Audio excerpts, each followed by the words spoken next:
Hi everyone. Um, earlier, two earlier videos that I did on phosphates, I had told you that a company requested that if I can do a video and they'll send me the free products for FX6 phosphate removal pads. Is it worth it using some off-brand certain filter material, or is it worth just sticking to the well-known true things that work? Well, we'll talk about that in a minute.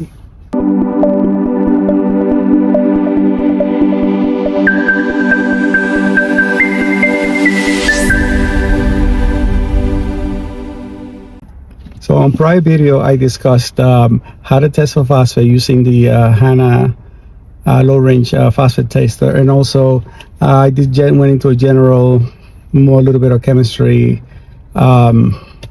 discussion on phosphates in general, what role it plays in our aquarium. So this company had reached out to me to test the product and to make a video of them, and that they will send me the phosphate, the free stuff.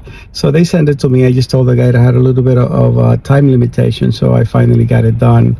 I kept the guy, communicated with him what the holdup was. I just took a couple of weeks between getting it done. It's just my schedule is not always the best. But anyway, I did the testing. First, one of the things that I found that the disc itself fitted nicely into the baskets for the FX6. And then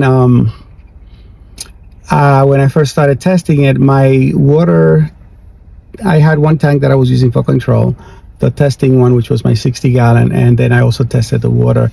And starting right out of the tap is 1.99. And I discussed earlier that in my area they add phosphate to the water because it binds lead and copper from the pipe, so it prevents it from leaching out. If it leaches out, it binds them, so they are not harmful to our health. So we were already starting at a high point where the ideal phosphate levels are from about 0.02 to 0.1, and so I was already way over that. So I started testing and the higher limit of the phosphate tester is 2.5, which is a low range. We really don't need a high range tester because in our aquarium and in the hobby, we're really not going to be testing for any phosphates over that level. It will be more high range. So I tested, I tested at 2.5 the water after 1 week prior to a water change. So I don't know exactly what the actual starting number was. So I told the guy in an email, I said, I'll, give the benefit of the doubt. So I did a water change before starting that. I still found that it was 2.5. I ran it for almost a week, 4 or 5 days, and the water level, the phosphate levels did not come down, nothing noticeable again. Maybe if we started at 5, I have no idea. I don't know how much you brought it down, if it brought it down at any.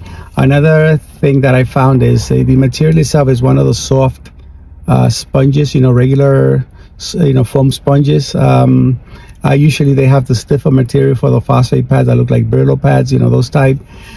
Maybe that was not such a bad thing anyway, but also that I noticed once I changed one of the pad after the first one I put in, I found that all the white coating that was on there was also leaching out, and when I put the pad in the bucket, I had just white water there. And I also noticed that my tanks are usually crystal clear, and this particular tank had a slight haze to it, which I know was from that leaching out material. I communicated that to the guy, and I said that I was not going to do a video, and if I have nothing good to say, I am not going to say anything at all. Is this a fair way of letting you all know that I tested something? Is this from X company and it just doesn't work? But just take that with a grain of salt. Maybe you want to stick to something. If you have problem with phosphates, you may want to use some GFO or granular ferric oxide.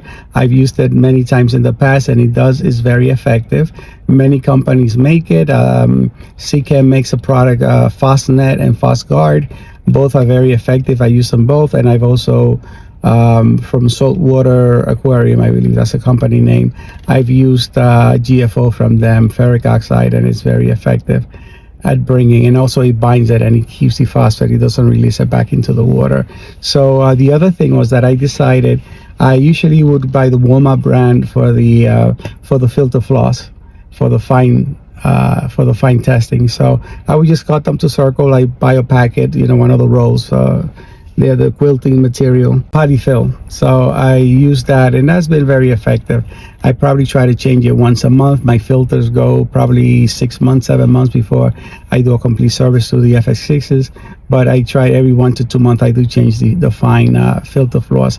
So I decided, let me try some pre-cut filtering, fine filter media. And I was looking at a price, basically. Okay, I get more pieces for X amount of price. And I ordered one, I think it had like 30 pieces, 32 pieces. So some fit quite nicely to the size. Other were just kind of random cuts, were smaller pieces. So to get the whole thing to cover, I just had to overlap some of the pieces because it did not cover the thing completely. So now this goes back to buying a cheaper or less costly material, trying to save some money because the hobby is expensive enough as it is. So I figured that it would be just, let me try, maybe this will save me a little bit of time.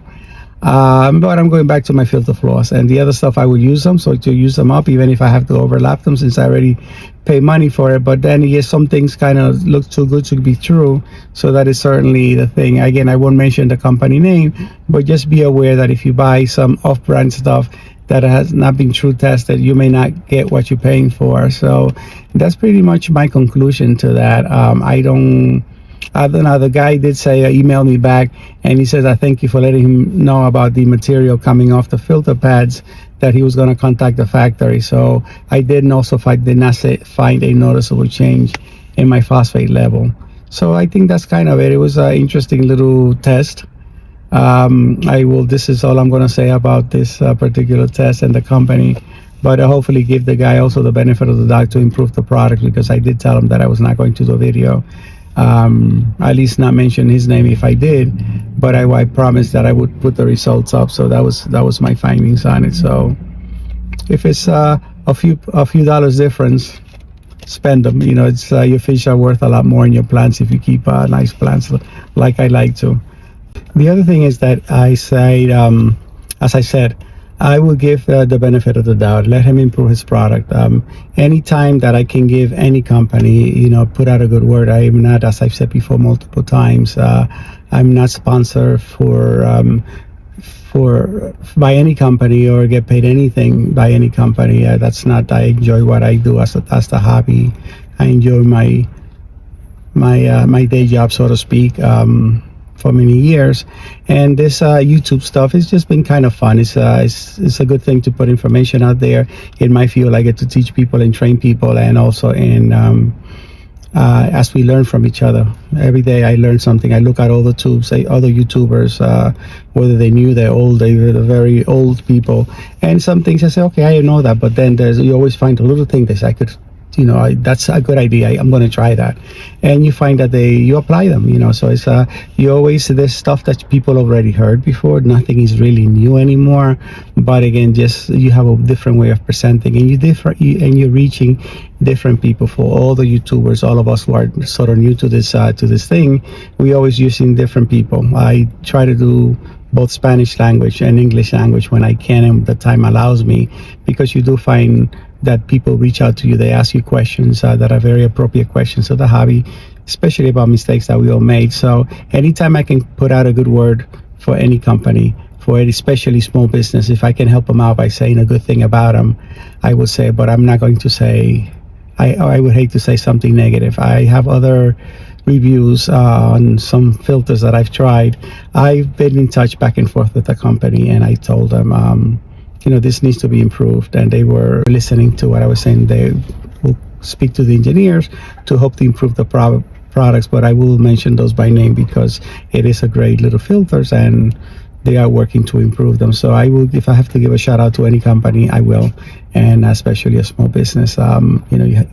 You help those people. If they want to help you, it's fine. That's not the purpose of the thing. But if somebody has a problem with a product and they want to improve it, and they do try and succeed, then good luck with them. Okay, so thank you again. If you have not done so, please subscribe, like, share, and push the notification bell.